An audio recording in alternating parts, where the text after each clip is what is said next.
Does the color of the sky mean anything special to you? It does to me. A hell of a lot. When I close my eyes, the sky in my dreams is a deep, dark blue.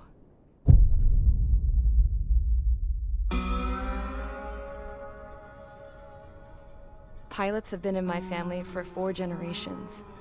Flying's in my DNA. Even so, my grandpa didn't want me joining the Air Force. He lost faith in the Ocean air defense the day my dad died in battle. You know, Abby, I wish you could see what it's like up there. Cruising above the clouds, the dark blue of the stratosphere. Nothing beats being at the controls and seeing it from the cockpit. Look here. Gramps tossed a magazine over to me with an article. Unmanned fighters are no longer a dream, it read. Pilots taking to the skies will soon be a distant memory. I don't see anything good coming from that. Know what? Lying smack dab in the middle of the desert west of here, there's a bunch of planes from the last war. Some of them have been mothballed, but most of them are just rusted piles of junk waiting to be scrapped. Gramps was really good friends with the super there, so he got to take whatever he wanted, no questions asked. That's how we got the parts to build our own plane. Now, when I say we, I mean me, my grandpa, and his old war buddies. I cut my teeth working with those geezers. They taught me their skills, and some dirty jokes.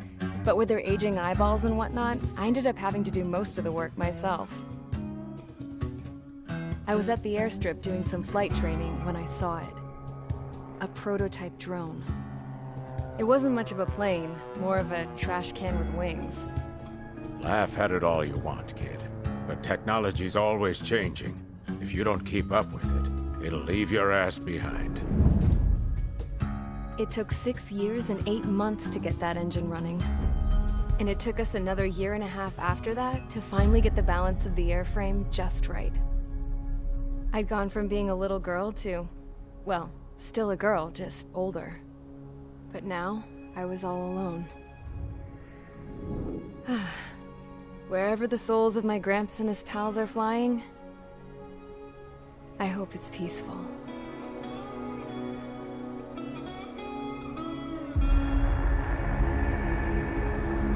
Then, finally, I was ready to break the sound barrier. All this plane could do was take off, accelerate, and fly up.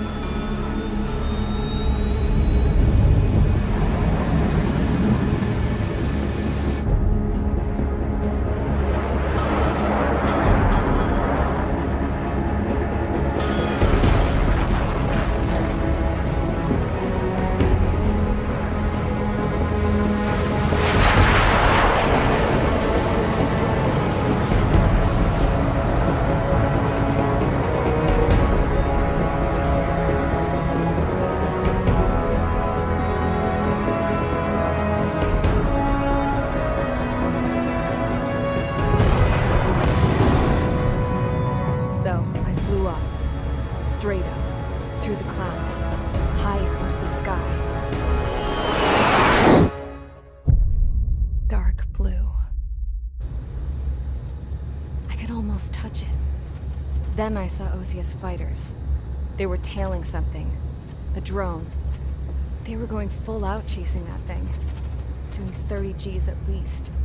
Damn, I've never seen anything move that fast.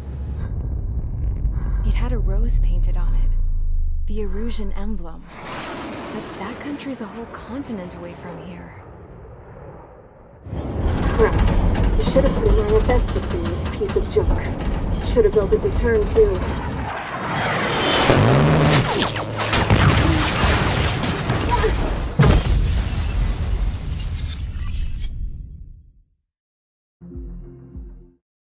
As of 1 p.m. today, the Kingdom of Erusia has declared war on the Ocean Federation.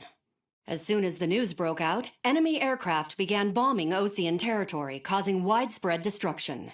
The Air Defense Force has released a statement saying this violent attack was carried out by drones.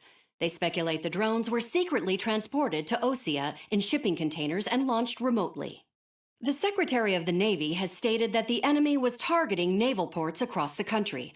According to the Secretary, all of the nation's aircraft carriers, including one still under construction, sustained severe damage in the attacks. We have yet to hear back from the department as to the fate of Ocean carriers currently at sea. Hold on. I've just received breaking news. The International Space Elevator, which is being built in southern Usea, has been seized by the Erusian Army. Reports say former President Harling was touring the site at the time, but his current whereabouts are unknown. Our sources in government tell us it was Harling's policies regarding the space elevator that caused economic frictions in the area, and which ultimately led to this war. Located near Erusia, on the continent of Usea, the space elevator has been under construction for some time now. The Executive Office of the Ocean Federation has declared a national state of emergency. They have ordered all its armed forces, including Usian peacekeepers, to mobilize and make the necessary preparations to launch an immediate counterattack. Ladies and gentlemen, our country is officially at war. Stay tuned for further updates. Breaking news from ENN. Osea launched an attack on the capital today, striking Farbanti from their aircraft carrier, the Kestrel II. After a brutal battle, the Erusian Air Force successfully repelled them. During the air raid, the Ocean Air Force fired missiles at the city and managed to shoot down a number of Erusian fighters. Some of the disabled planes then crashed into residential areas. The world was screwed. 20 years ago, the Earth got slammed by an asteroid. Usea was on the wrong side of the planet and got hit. Hard. Refugees swarmed the Erusian Republic, the biggest country on the continent, plunging it into chaos. They were desperate and started a war, one they had no hope of winning. That's the war my dad fought and died in. The biggest nations from 2 continents went head-to-head, and the so-called righteous Oceans struck the deal that ended it. They fancied themselves the only nation that could bring peace and stability to the world. They even tried saving the Usians, still suffering from the disaster. That's how a space elevator, stretching way up into the sky, ended up being built in Usea, paid for by the Oceans. President Harling said he did it out of compassion for his fellow humans. But to the folks in Erusia, it looked like Osea was moving in to take over. Erusia went from being a republic back to being a kingdom. When they started this new war, they managed to get the drop on everyone. The second the declaration hit the news, Erusian forces took control of the space elevator without spilling a single drop of blood. President Harling was touring the elevator when it happened and disappeared. Then, while that was going on, the Erusian ships that were docked all around Osea released a swarm of drone fighters they had hidden on board in containers. No one thought they were capable of doing what they did that day. With pinpoint accuracy, they managed to take out everything that was military, and not a single civilian was hurt in the process. Osea pissed lots of people off with their huge military presence around the world. Erusia didn't have the same reach, but they could hit their targets faster and cleaner. And when all this was going down, I just so happened to be in my flying drag racer.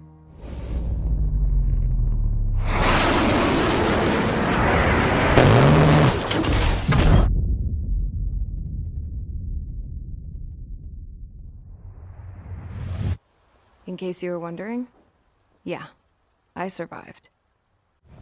I crashed in a bombed-out Ocean Air Force base, then got arrested for breaking wartime aviation laws or some crap. The world went from being at peace to being at war, all in the blink of an eye. I'm Princess Rose Emblem of the Kingdom of Erusia. Today, Ocean airstrikes have shattered the lives of countless Erusians. Their attacks practically leveled the school I went to. It is heartbreaking.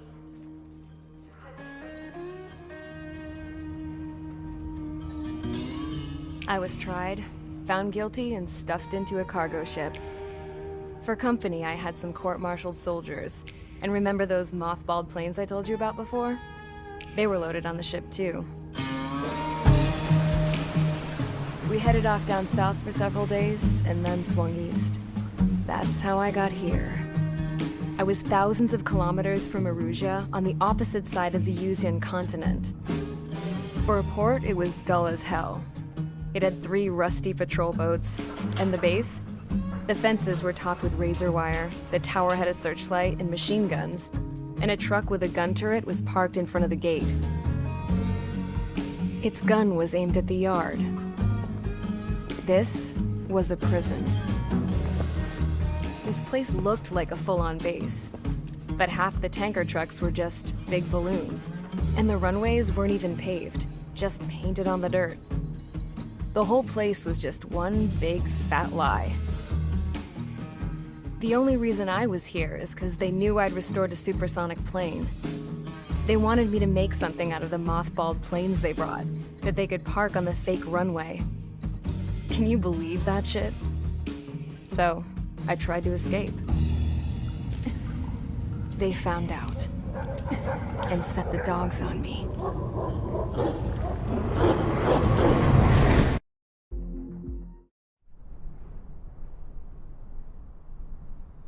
Here he comes.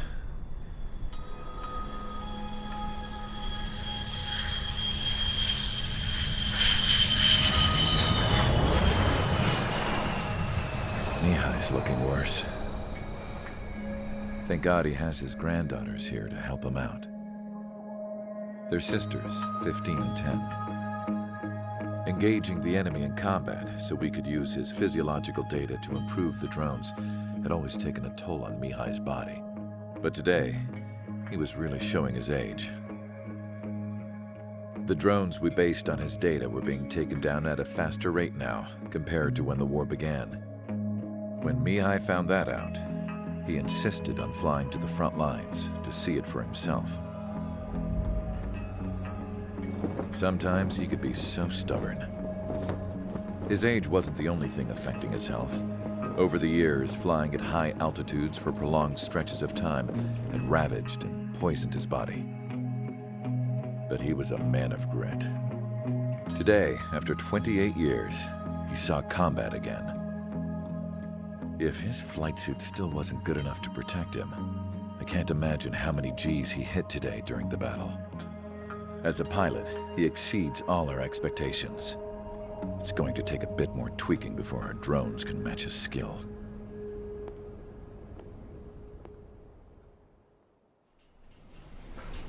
How penal is this penal unit, you ask? This place is a shithole. If you took the stink of all the corruption in the world, then corralled it all in one place, that would give you a pretty good idea of what the air smells like around here. We got all kinds of critters, too. Everything from flea-ridden guards, rabid dogs, and a mechanic doing the stretch for life. I can't forget the rats. Yeah, we got those. And some pilots who got their wings clipped, too. One's a great pilot, but a lousy thief. One's a gambler with no luck. And one's an anarchist with no balls. Their job here was to rev the engines on the fake runways. The idea was for Erusia's spy satellite to pick up the heat sig. Even though there weren't any real fighters here, it looked like it on their infrared. I bet you're wondering, if Erusia lost the war, how come they still have a spy satellite? Because someone over there was smart enough to train a bunch of computer nerds to hack into half of Osia's satellites. That's how come. Every now and again, I'd try to bust out. And every single time, those damn dogs would drag me right back. When I was in my cell, I'd hear this voice coming from the guards room. It was the Erusian princess rallying her people on the Erusian national broadcast. All us prisoners had become big fans of hers. You want to hear something funny? The guards were big fans too. I swear to God, every time she was on the air, they'd turn up the volume on the radio and sit there listening. I could see how someone like her could win the hearts and minds of soldiers and workers alike. When the princess said something, you could tell she meant every word. Lately, she'd been having more fun with her speeches, and that made her seem even more charming. You could say her charm was like a virus. Whenever she'd point out stuff that was wrong with Osia, the prisoners in here went nuts. Hell, if anyone knew how messed up Osia was, it was the prisoners. They'd shout, "Burn Osia down." No way am I just gonna sit here and rot away in this hellhole. Dark blue. Instead of building fake-ass planes to trick Erusia, I'm gonna build one that'll really take off. You can count on that.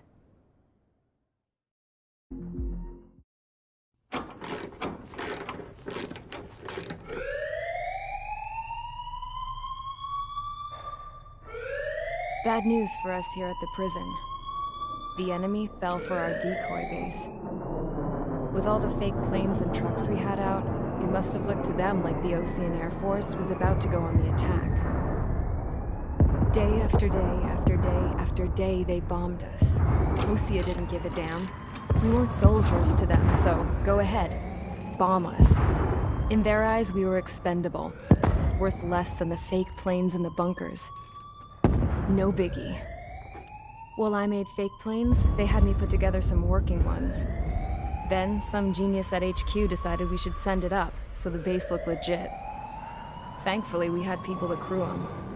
It didn't matter what we were locked up here for anymore. Top brass needed pilots, and criminals were all they had. A crook, a gambler, an anarchist. Just your typical lowlifes. They threw each one of them in a cockpit and sent them up to intercept the enemy's planes. But in the end, it was all just for show. So, up they went, day after day after day. Today they tossed someone new into the mix. Wonder what he did to get sent here. My dad died flying for the Osean Air Force. When your allies are surrounded, one of the most dangerous missions is giving them cover to retreat. Whoever signed up for that was a real hero. But even more dangerous than that was being the one who had to cover the rear guard's retreat. That was my dad's job, and one time, he called it off. Said it was too late for him. Said anyone else would have done the same. I found that out from a war buddy of his when he came to tell me how my dad died. The next time a retreat happened, my dad volunteered to be in the rear guard. Dumbass. He died all right. No one came to help. The news nearly broke me. Of all the ways to get killed, that's gotta be the most pathetic one ever. Am I right? There's a rumor going around about another inmate. A guy they brought here a little while ago. Get this, Talk in the cell block says he was sent here because he killed Harling, the president of Osea during the last war, remember? He's the one that sent my dad on that suicide mission. He's the reason I had to go live with my grandpa, and why me and Gramps started building a supersonic jet. He's the reason I ended up here.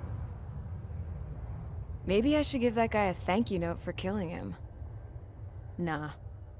God, I hate the smell of this place. It's all fake and lies and bullshit. It reeks.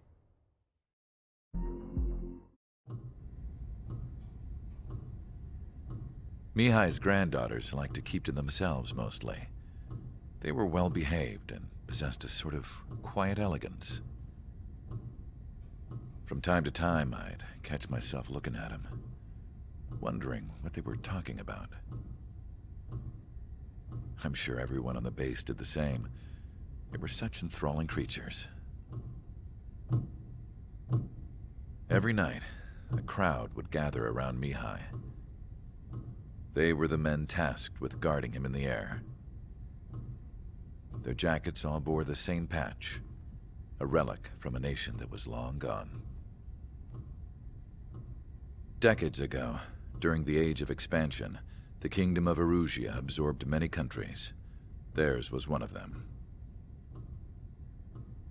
Mihai asked them, "Yet what is a nation? Can we actually see the physical lines that divide one from another?" People of my generation can no longer speak the language of our homeland. My grandparents always look sad when they see I have no idea what they're saying to me. Mihai didn't say a word after that. His scarred face betrayed no emotion. He didn't get those scars from flying, though. Mihai was originally from Shalaji. His real name is Mihai Dumitru Margarita Corneliu Leopold Blanca Carol Aeon Ignatius Raphael Maria Nikitas A. Shalaji. When he was young, he was the heir to the Grand Duchy of Shalaji. Then, revolution broke out among his people. Mihai was betrayed by a close friend who pointed a gun at his face and pulled the trigger. The revolution was successful, but the new country that sprang from it was annexed by the expanding kingdom of Erusia. The Erusian royal family allowed Mihai's family to retain their title and noble standing in the new kingdom.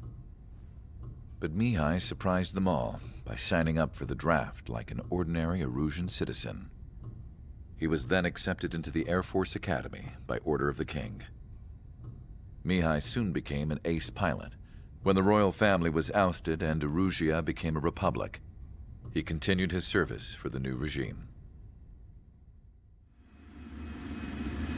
Test sites soon flourished. One day, a classmate of Mihai's granddaughter visited. I noticed the Rose Emblem.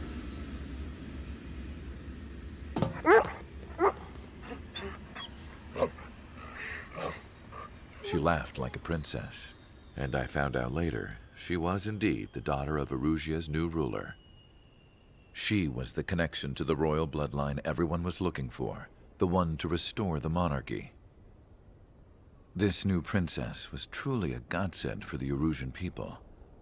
If Mihai's granddaughters were like the moon, she was like the sun, around which everything seemed to orbit.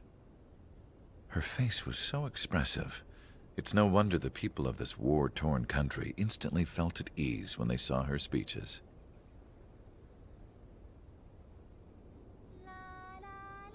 They started singing.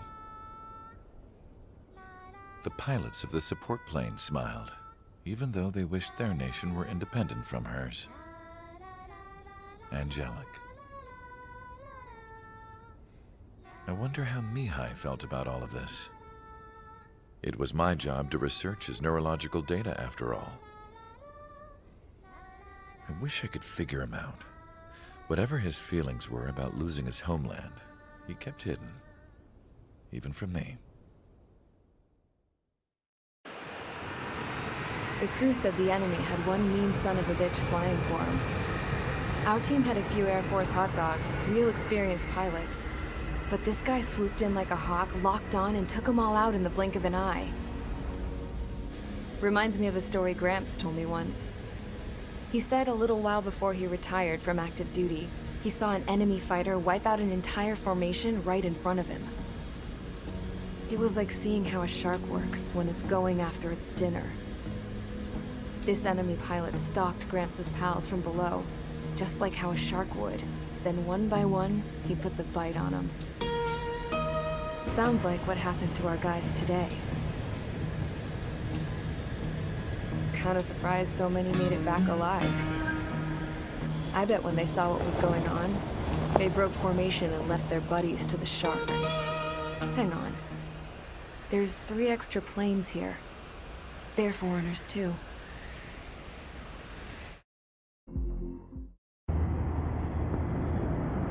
I had a chance to talk to one of the pilots that escaped back here, so I took it.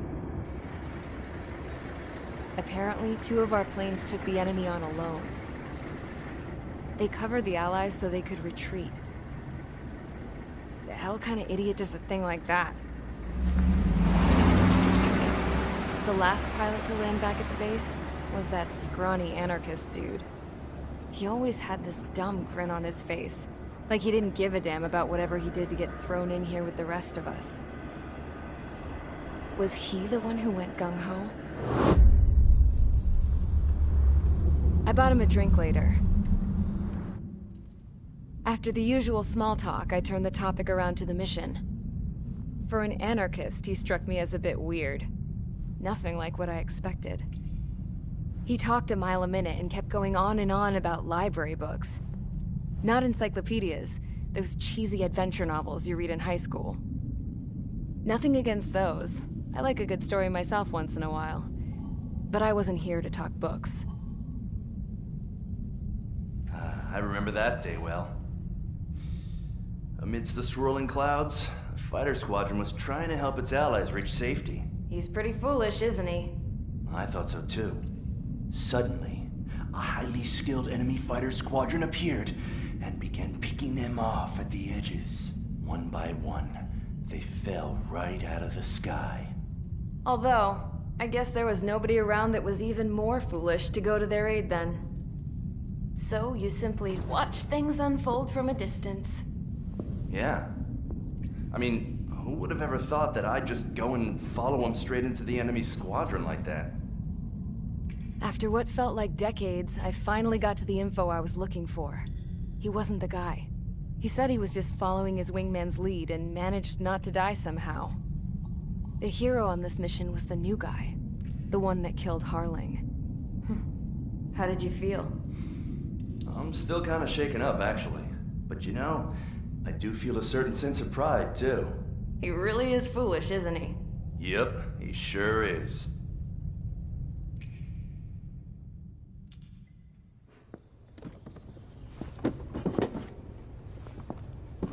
I went to the hangar to have myself a closer look at Trigger's plane. I knew that burnt smell. That's what happens when an engine's been driven to its limit. This pilot was a hot dog. From now on, I was gonna keep my eye on this idiot. From a distance, though. I didn't want to get too tight with someone who was a better pilot than my dad. Even so, I decided to give this guy's plane a little bit of the old Avril magic touch. He needed all the help he could get.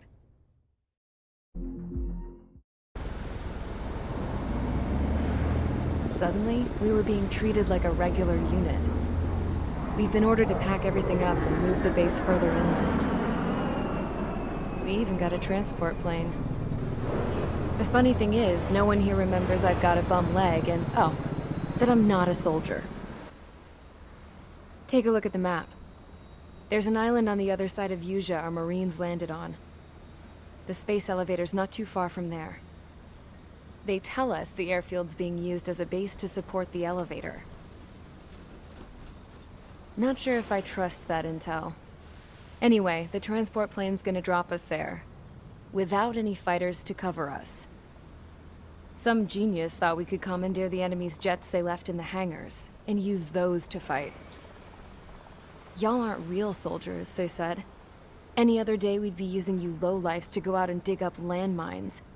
And prisoners don't get guns. You'll just have to make do with whatever we give you and like it.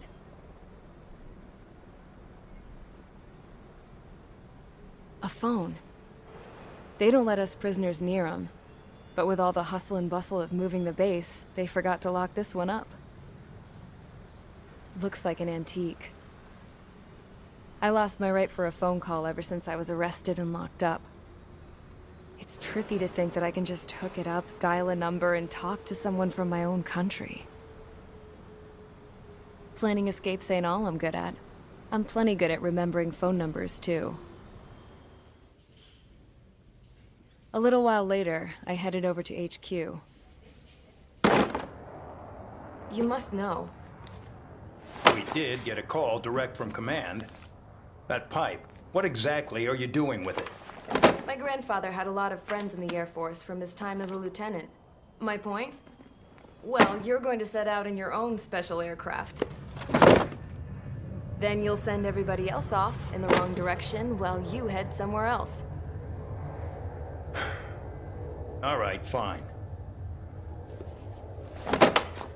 But just you and you alone. You're the only one allowed on board. Besides, there's only one seat left. I said cool. That's exactly what I wanted to hear. I was born downtown, in our capital. When I recall my homeland, my thoughts are filled with the sights and sounds of the city. But home means something different to each and every one of us. Therefore, I've decided to visit every place where our citizens call home. The Kingdom of Erusia is a land of diversity. Each region has its own unique and special culture.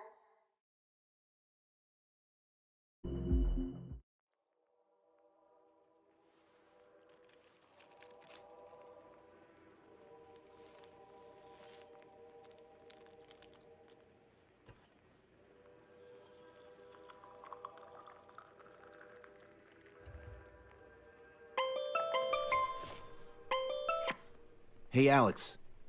I've almost finished writing the summary for the report.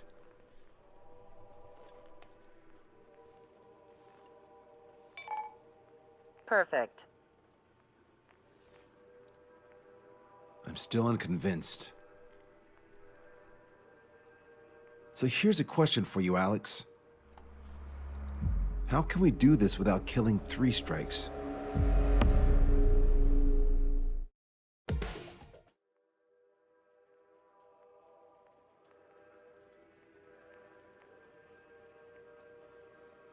Another question, Alex. Captain Mateus Torres, the captain of the Alicorn. What is his goal? There are 21 likely targets. The number of main routes Wrong. to the targets is 2,405. You're being too logical. Want me to define main? Alex, can you be more sensory? What do you mean? Make me a collage of Torres's quotes. Work freely. Keep my hypothesis in mind. Life taken by cheap kills of forward projectional sea power. No good. No good. Alex. All right, let's go on. Try to be a little more sensuous. Monstrous, 16,752. And salvation of passivity. Okay. Vulgarity of 6 per minute of forward security. Good. Will of nuclear retaliation on death. 160 millimeter guidance where massacre is placed by mass planning. More logically. Salvation of 10 million. An elegant massacre upon the Cage continents. Stop. That's correct, or is it?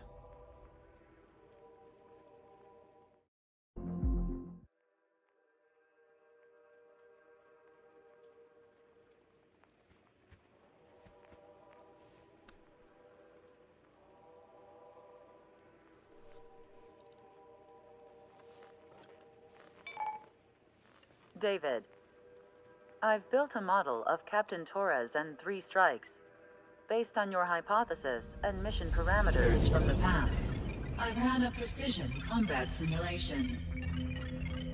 But it failed. Bummer. Why didn't it work? Reasons in sensuous order are: 1. Your hypothesis is trash. 2. The parameters you gave me are trash. Did I do something to tick you off? 3. Captain Torres is a singularity. So the values diverge. But what about this one? 4. 3 strikes is a singularity. That's outside the confidence interval. The possibility that it's 1, 2, or 3 is 99%. What? Significance is high. Try this. This is 3 strikes data before he's assigned to the LRSSG.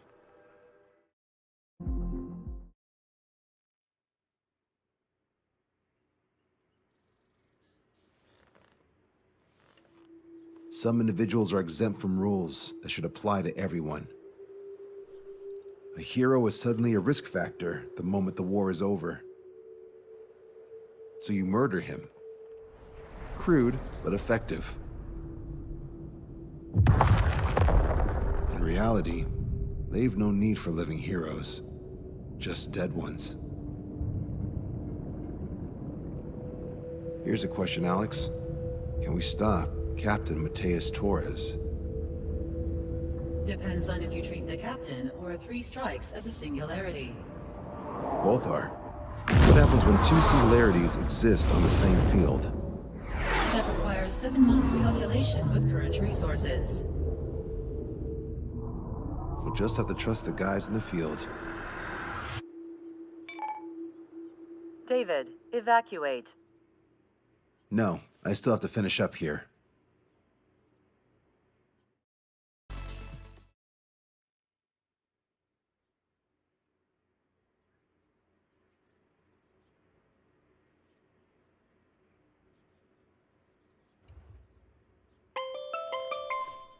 I'm good, Alex. Won't need that wake-up call every 2 hours anymore. David, only the summary is fine. Give me the report ASAP. I'll hand it to the president. That's why I haven't slept in the last 80 hours. 78 hours and 52 minutes. Okay. Well, now to the conclusion. Assuming that 3 strikes is a singularity, why not terminate him? There is a fact that has been observed in all of the missions 3 Strikes has taken part in. All dependent elements that either mimic or follow the subject have increased chances of survival. Try to be more sensuous. Go Trigger's way, you'll make it. He leads the way. Really? Significance is high.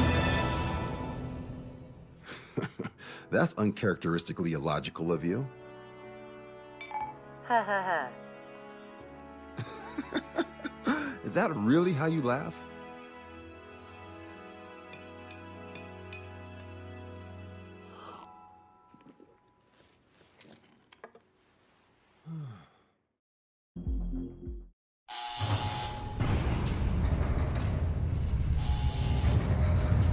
Mihai's second sortie was designed to calculate how his physiology changed under the stress of combat.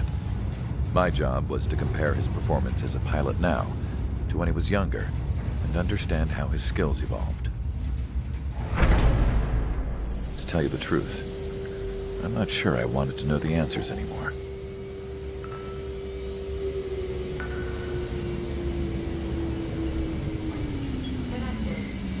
For a man his age, Mihai's body was unbelievably resilient, remarkably flexible. His reflexes were as sharp as they ever were. Still, after all those years of flying in the outer layers of the atmosphere, even someone as strong as Mihai wasn't immune to the effects of the strain. The human body is fragile. It was not meant to handle the excessive amounts of radiation that constantly bombarded the stratosphere.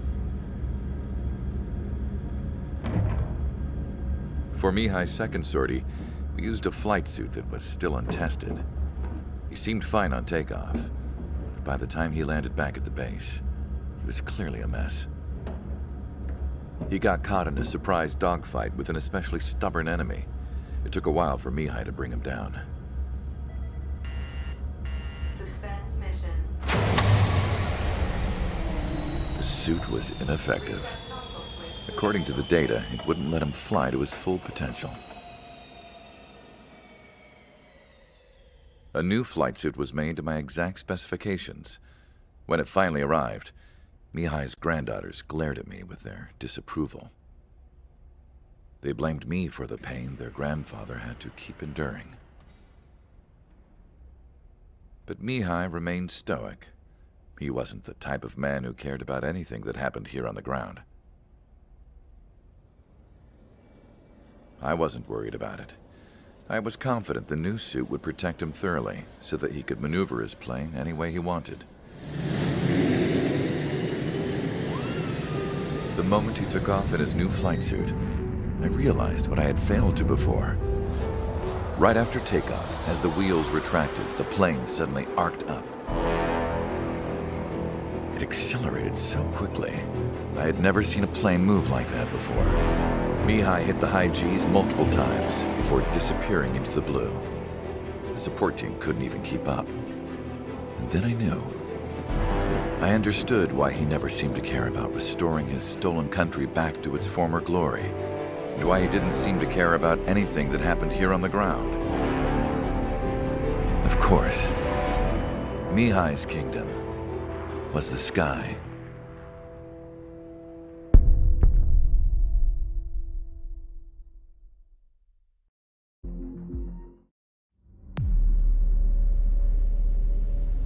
As far as the chaos we find ourselves in these days, it's difficult to say which side pulled the trigger first. Erusia deployed an automatic intercept system with drones. Osea implemented long-range attacks to bypass them. so Erusia decided to sabotage Osea's communications and navigation technology. Erusia couldn't launch a satellite themselves, but they were still able to hack the software of the Osean transmission and navigation systems. Before Osea even noticed, half of their satellites were hijacked. That's when things got ugly. In an attempt to knock out each other's capabilities, both forces launched fighters loaded with anti-satellite missiles at the same time. Only military satellites were targeted. However, their destruction created a debris field in orbit, which wiped out scores of other satellites, both private and government-owned. What kept the world relatively sane up to that point had been free-flowing data and information. But now, those were gone. All that remained was chaos and confusion. Government and civilian broadcasts and transmissions were cut off. The flow of information had ceased. Forces on both sides of the conflict now found themselves unable to communicate with their superiors. Many of the smaller countries annexed by Erusia and yearning for their independence seized the opportunity and started their own uprisings. As for why some of Osea's military decided to break off from the main force and continue on their own, I have no idea. Perhaps there was some sort of dispute over the chain of command.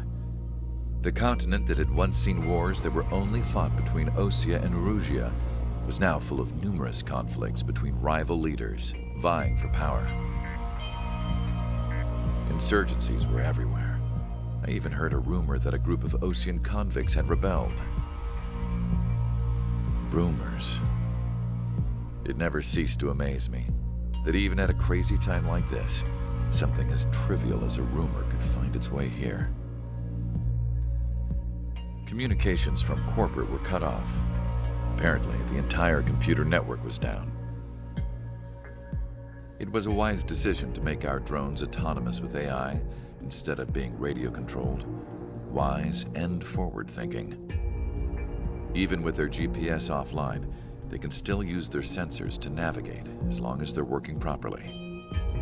I'm sure the drones are still working perfectly, following their mission orders to the letter.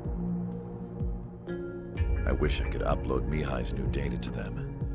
But without a connection, I can't upload the software to the active drones. The new ones we're making, though, there should still be enough time to upgrade those before they're activated.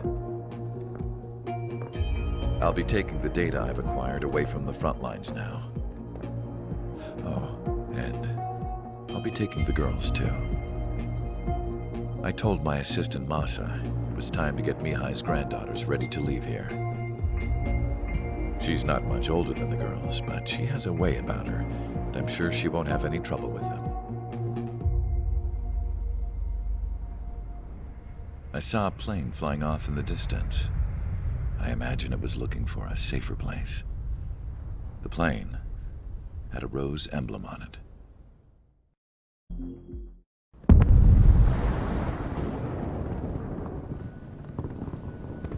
The island we went to was supposed to have been secured by the ground forces.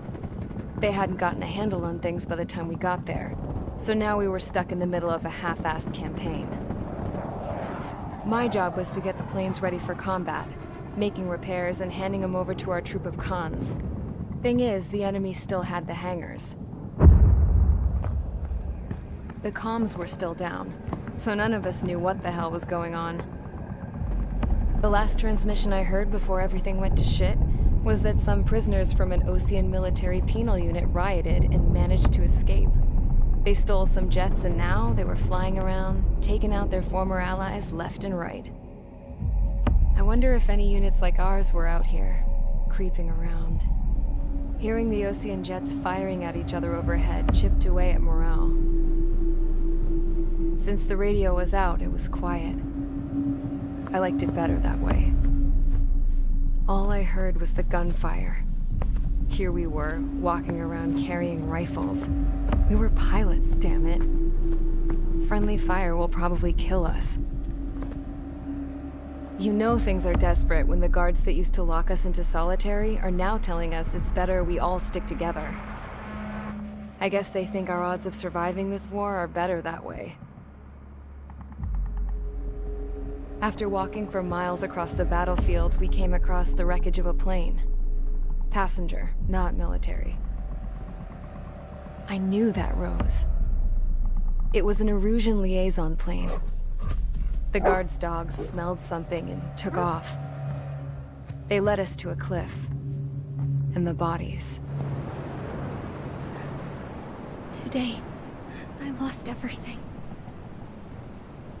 When Osea attacked our capital, my father, a man who was never really suited to being the king, was killed. I was to be flown out of the war zone to safety, but the plane was shot down by rebels. The entire crew was killed in the crash. Soldiers appeared and one shot at me. My dog went after him and shot him to pieces. He was my best friend. After all those speeches I gave about working together for peace, I thought everyone felt the same as I did.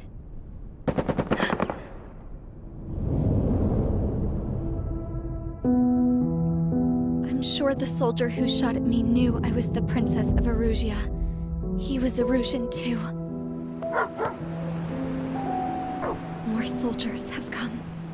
Now, there is no one left to protect me. I am so numb, I cannot move.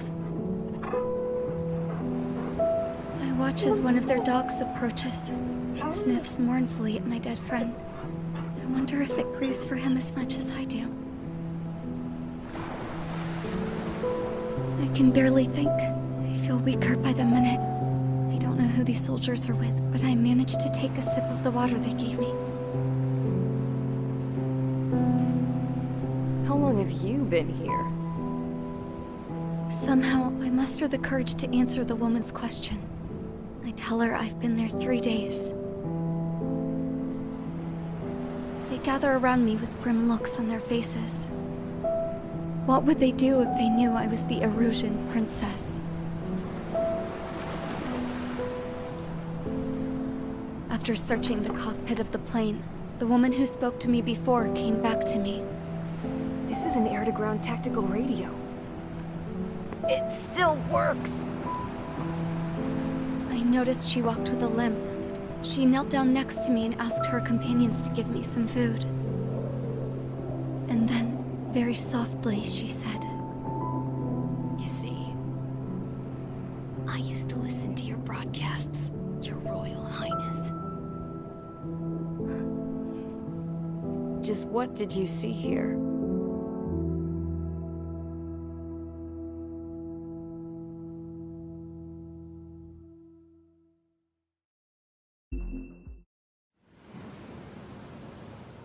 We found a boat, then sailed away from the island. We had to. We didn't belong there. The new guy's name was George. I noticed when the anarchist said his name, he said it with a thick Belkan accent. How did you know that he was from Belka? Well, both my parents were from Belka, so... You never told me that. They say that Belkans are known for their conspiracies. That's just a stereotype. Now, I simply stated my honest opinion and was thrown in jail for it.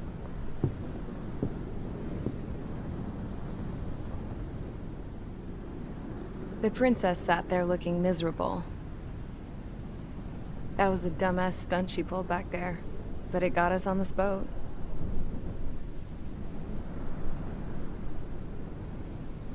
Take a look at that. This ship is heading for a single rope that's hanging down from the sky. Do you know how far the end of that rope reaches?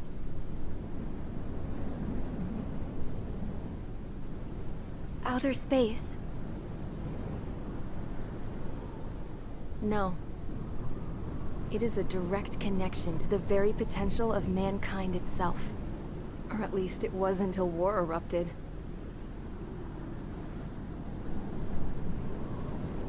It's my strong belief that the rope might be connected to a very distant, faraway source of great conflict and strife.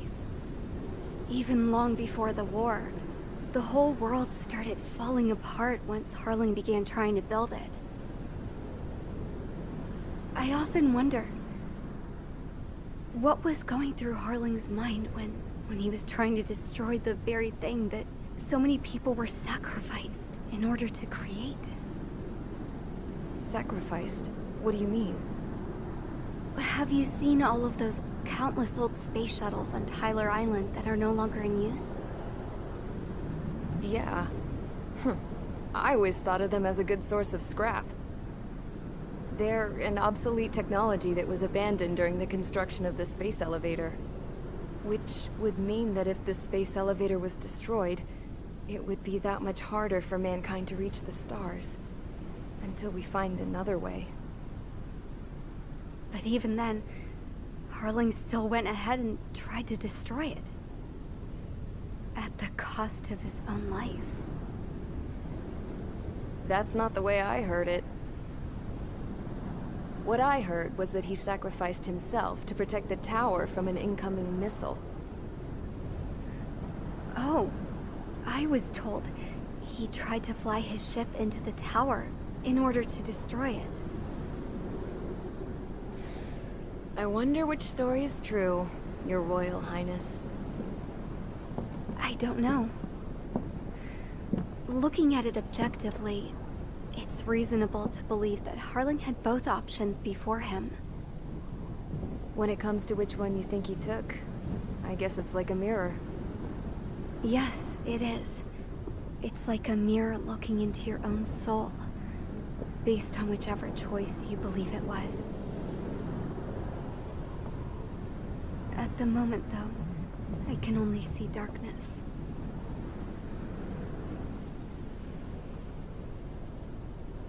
I think that thing should be destroyed.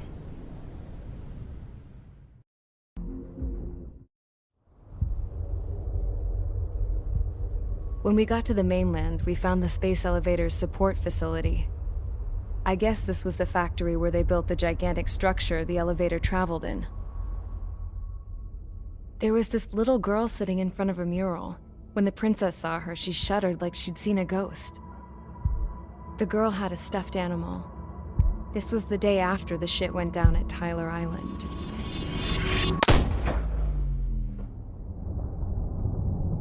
She walked right up to the princess, took her hand, and led her into the factory. One thing's for sure, they knew each other. The factory'd been converted to a production line for Erusian drones. It was fully automated and chugging along, making drone after drone after drone. Once they got inside, the princess stopped and just stood there.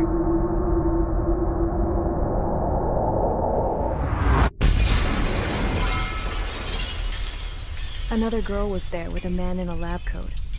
He was trying to use his keyboard, but she wouldn't let him. She took a data chip and threw it on the ground. Then she walked over to us and took the gun from the prison guard's holster.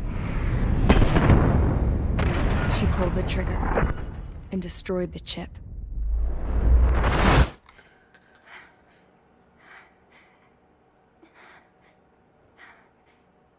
Later, I found out that the girl with the gun and the one with the stuffed animal were sisters. They were also the granddaughters of Mihai A. Shalaji, the legendary pilot. Gramps used to talk about him. He said Mihai was the top ace from 2 wars ago. Know any Belkans?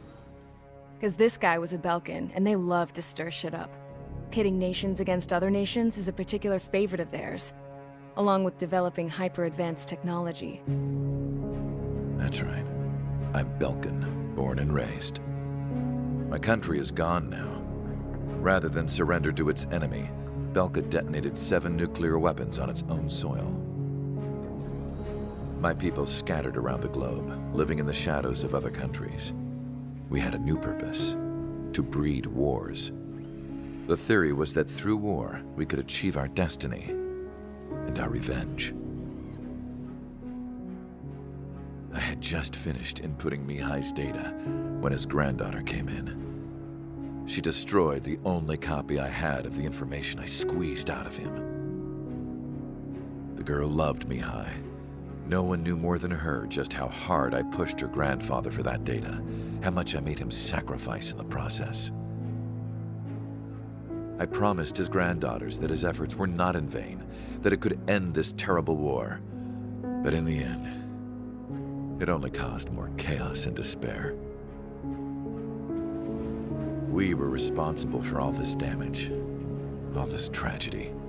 Now, we were going to pay for it.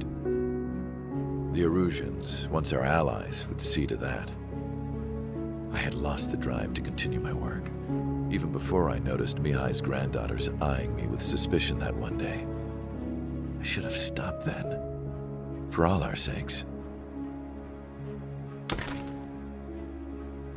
Mihai's granddaughter tossed the gun aside. She said if she resorted to killing, she'd just end up like the rest of us. And by us, she meant everyone, including the princess. Like me, the princess was afraid to look into the girl's eyes. She knew that by encouraging her people, she kept the war going.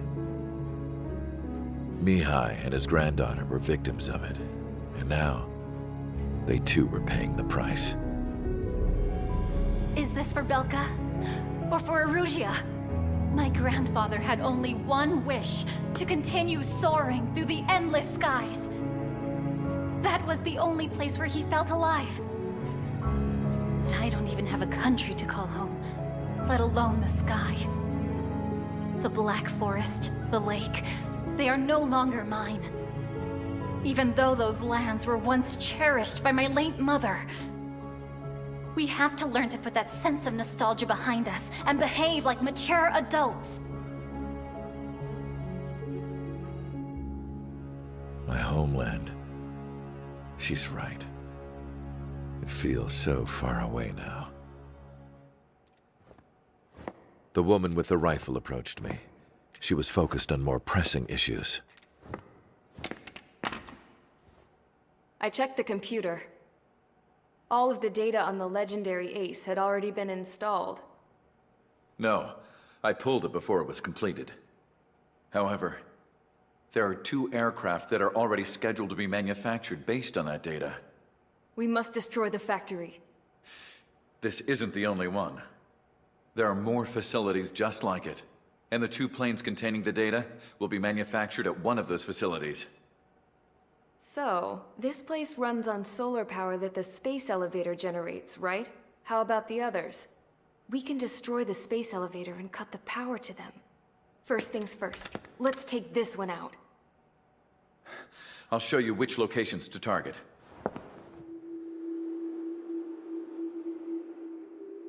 I stood there, thinking about that mural by the factory's entrance. Harling commissioned it to be painted. I realized that in the background, behind the dancing figures, the artist had painted several space elevators. I understand now. The space elevator wasn't designed to exploit Erusia after all.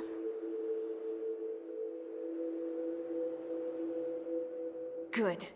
And afterwards, we'll bring down the space elevator itself. No matter why it was built, right now, it's the root of this chaos. I wonder. Yes? I wonder which path you would choose when looking at Harling's mirror. All Erusian soldiers around the space elevator. Surrender now. We will not attack. We can hold them off until support arrives. Our units surrender. You guys better not throw away your lives either. Wait there, Princess. We'll get you down. Don't worry about me. Please just take care of the refugees. I'll parachute down. What? Warning. Incoming bogey. Are those the drones we saw at that factory? I'm coming down. I'll see you on the ground. No, wait!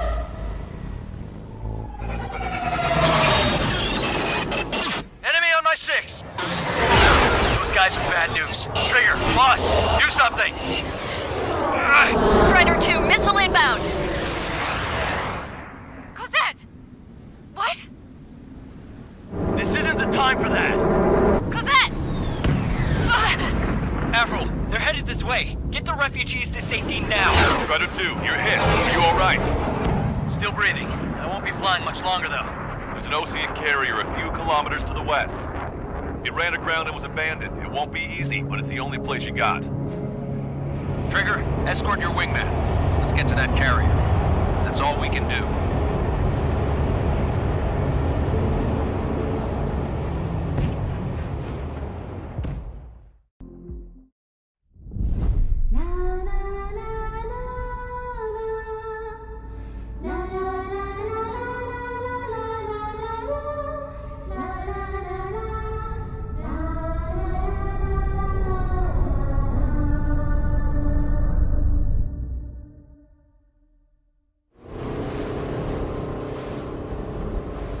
Hell, I can't just snap my fingers and make a plane. Believe me, I wish I could. Right now, we needed one. Bad. When we were coming over on the boat, I remember seeing an aircraft carrier. That gave me an idea. The Admiral Andersen. The name of an old sailor. When the first drone started attacking, the ship wasn't ready for battle yet. It was still in the dock, getting all rigged up. So they rushed to get her ready. I know about Andersen. In the previous Osean War, he was the commander of a ship that sent out the last fleet of jets. They say the deck was sloping so bad as it sank, the last plane barely made it off. Those fighters ended the war. That story gives me a little bit of hope, especially at a time like this. We're all in the same boat, like it or not. If this war keeps going on like it is, it'll be the end of everything. The military loaded this thing to the rafters with planes. Some were fighters that were going to be delivered to bases in occupied territory. It was hit before it could complete the mission. Jackpot. The hangars were loaded with goodies. This scrap queen's got work to do.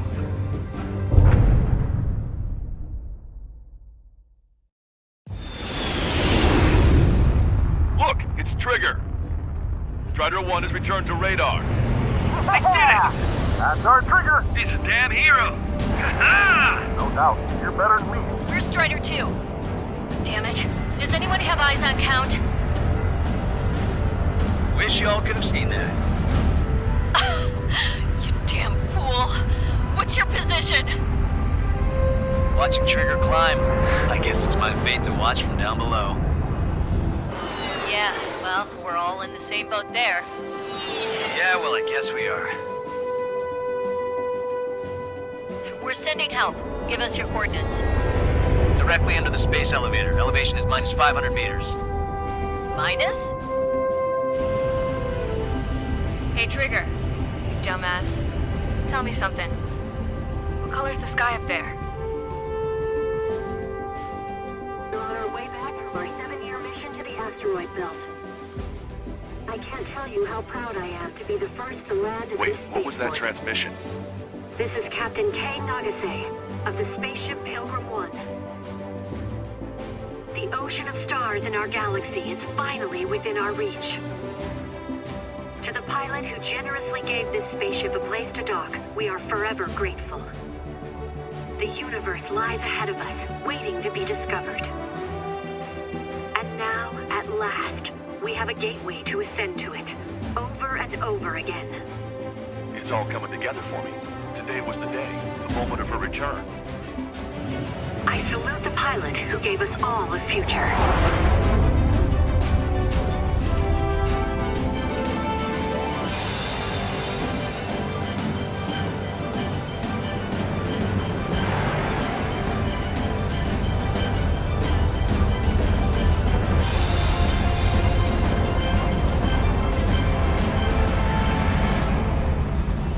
To skies unknown, the path to mankind's vast future remains standing, Granddad.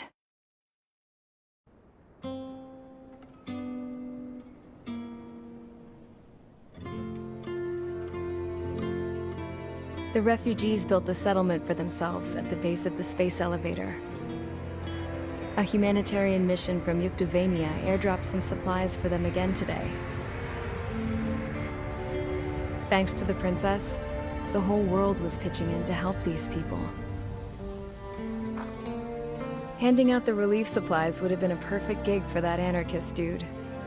But since he's dead now, the job went to the guy from Belka, George.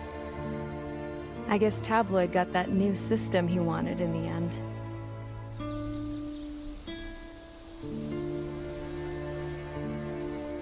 Mihai's granddaughters are helping out too. Mihai. That cranky old geezer's here with us too. I never wanted to create anything, and now here I am, clinging to life.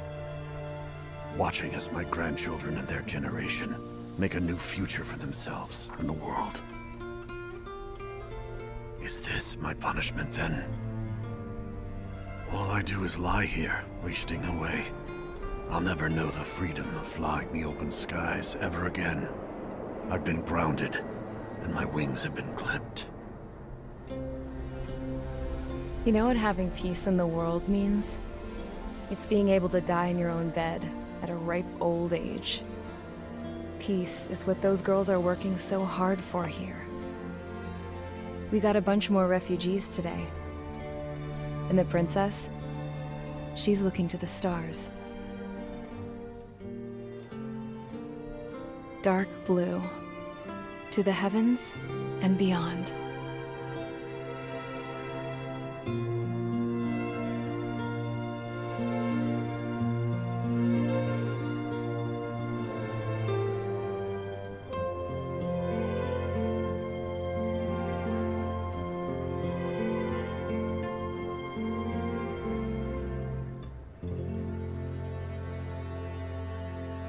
Can you hear me?